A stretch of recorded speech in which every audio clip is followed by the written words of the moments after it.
आप देख रहे हैं अनहोनी। तो चलिए बढ़ते हैं आज की इस कहानी की ओर। दोस्तों, आज की ये कहानी साहिल की है। साहिल जो कि गांव में रहने वाला एक सीधा साधा लड़का है। एक दिन उसके साथ कुछ ऐसा हुआ जिसके बाद से वो रात में घरों से बाहर नहीं निकलता। दरअसल हुआ कुछ यूं था कि एक दिन अचानक ही साहिल के मन में उसके मामा के घर जाने की तलब जाग उठी। साहिल के मामा जी का घर उसके यहाँ से तकरीबन 80 किलोमीटर की दूरी पर था। यहाँ से उसके मामा जी के घर जाने के लिए काफ़ी सारी बसें चलती थीं, इसलिए साहिल के लिए जाना कोई मुश्किल काम नहीं था। बस परेशानी ये थी कि उसकी मम्मी उसे जाने की परमिशन देगी या नहीं। साहिल ने अपनी मम्मी से इस बारे में बात की तो पहले तो उसकी मम्मी ने उसे साफ तौर पर मना कर दिया, पर जब साहिल ने 2-3 बार समझाकर कहा तो उसकी मम्मी मान गई और साहिल को उसके मामा के घर जाने की परमिशन दे दी। जिसके बाद साहिल मामा जी के घर जाने की तैयारी करने लगा। साहिल ने तय किया कि वो दोपहर वाली बस से मामा जी के घर जाएगा और शाम तक पहुंच जाएगा। जिसके बाद ठीक दोपहर के 3 बजे साहिल अपने घर से निकल गया और बस स्टॉप की तरफ जाने लगा। साहिल अभी बस स्टॉप की तरफ जा ही रहा था कि तभी रास्ते में उसे उसका दोस्त करण नजर आया। तभी करण ने साहिल से बोला, कहाँ जा रहा है? इस पर साहिल बोला, मामा जी के घर जा रहा हूँ। साहिल की बात सुनकर करण बोला, अच्छा तेरे मामा जी का घर बाजपुर है ना? मैंने अपने पापा से सुना है कि वहाँ आजकल कुछ अजीबोगरीब घटनाएं हो रही हैं। पता नहीं और क्या क्या बता रहे थे पापा। करण की बात सुनकर साहिल बोला, ये सब बेकार की बातें हैं, मैं इन सारी चीज़ों पर विश्वास नहीं करता। इतना कहकर साहिल वहां से आगे चला गया।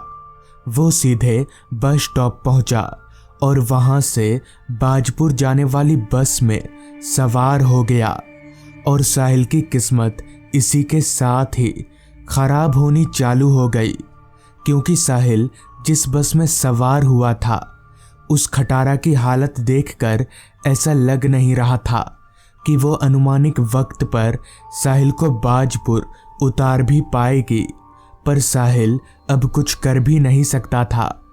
बस को चलते हुए अब करीब घंटा भर जैसा होने को था। आसमान धीरे धीरे काले बादलों की गिरफ्त में जा रहा था।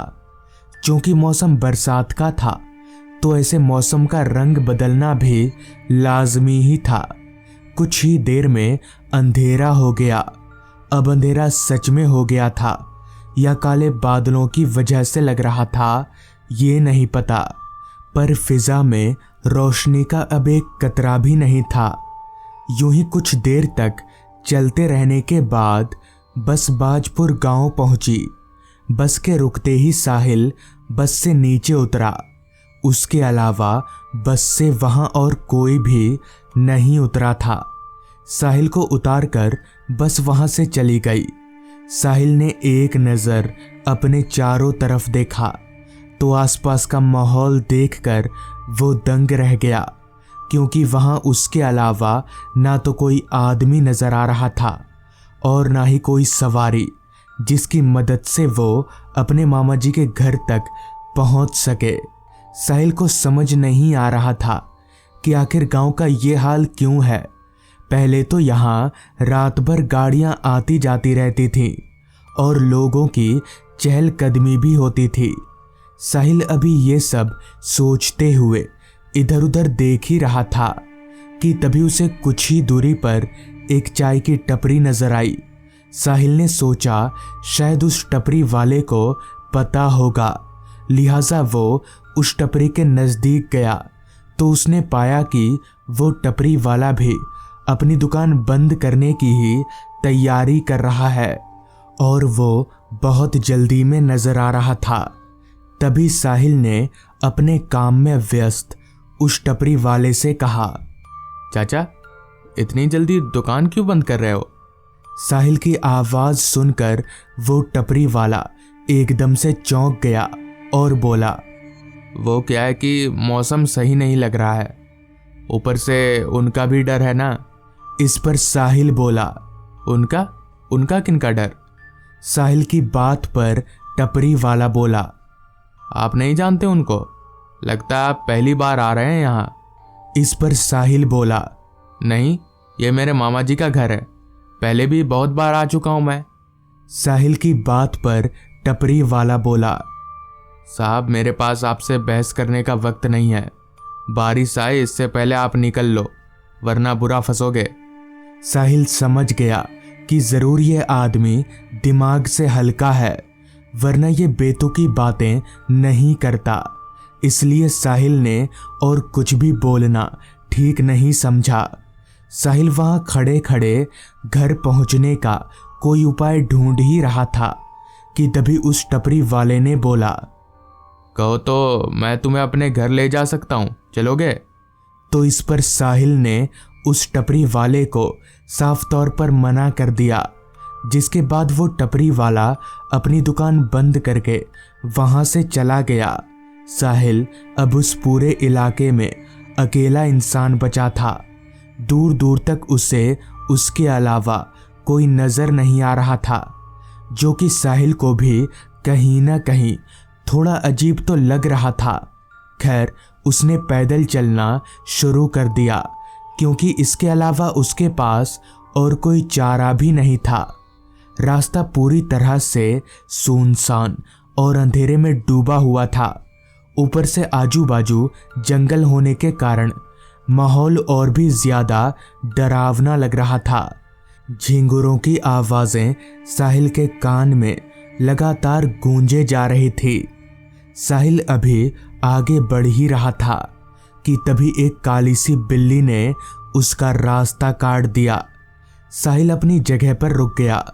भले वो भूत प्रेत इन सारी चीजों को ना मानता हो, मगर बिल्ली का काटा हुआ रास्ता वो कभी भी पार नहीं करता था। साहिल अपनी जगह पर रुका रहा, पर वो ये भी जानता था कि इस रास्ते पर कोई आने वाला नहीं है।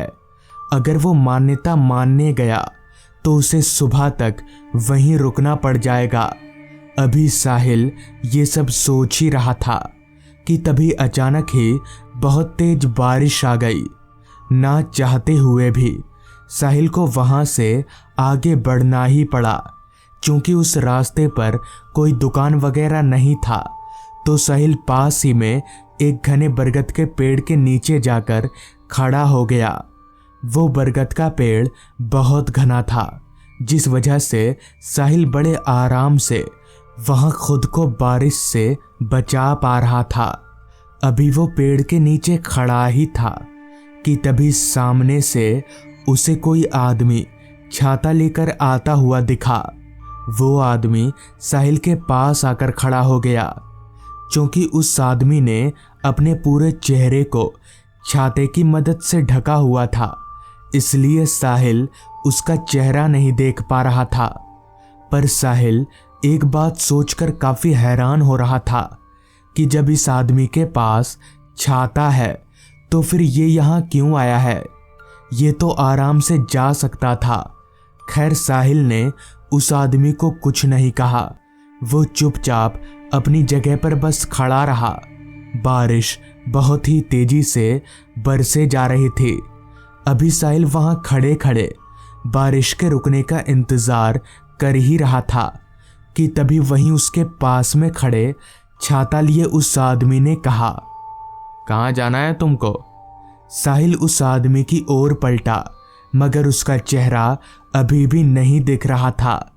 खैर, साहिल ने जवाब दिया, यहीं पास ही में जाना है, मेरे मामा जी का घर है, वहीं जा रहा था पर बारिश आ गई। साहिल की बात सुनकर उस आदमी ने कहा, अच्छा पानी से दिक्कत है तो ये लो, मेरा छाता ले लो। इस पर साहिल बोला, तो फिर आप कैसे जाइएगा? इस पर वो आदमी बोला, मैं चला जाऊंगा, मेरी फिक्र मत करो, ये छाता लो। इतना कहकर उस आदमी ने अपने चेहरे पर से वो छाता हटा दिया। तभी जब साहिल ने उस आदमी के चेहरे की तरफ देखा तो उसकी सिट्टी बिट्टी गुल हो गई। उसके पैरों तले की जमीन निकल गई, क्योंकि उस आदमी का चेहरा बहुत ज्यादा डरावना था। उसकी आंखें लाल चमक रही थी और चेहरे से एक अजीब किस्म की रोशनी निकल रही थी। साहिल को समझ आ गया कि जरूर दाल में कुछ काला है।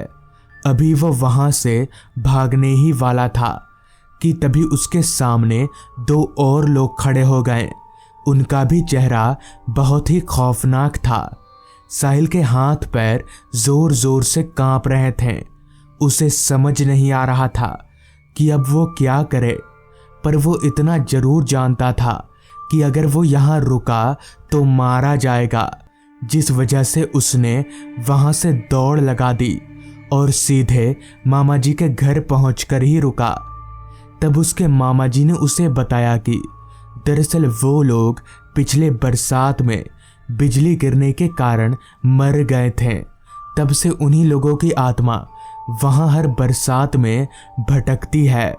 और साहिल के मामा जी ने ये भी बताया कि साहिल के गले में बजरंगबली का एक लॉकेट है, इसलिए उन भूतों ने उसे कुछ नहीं किया। तो दोस्तों, ये थी आज की कहानी।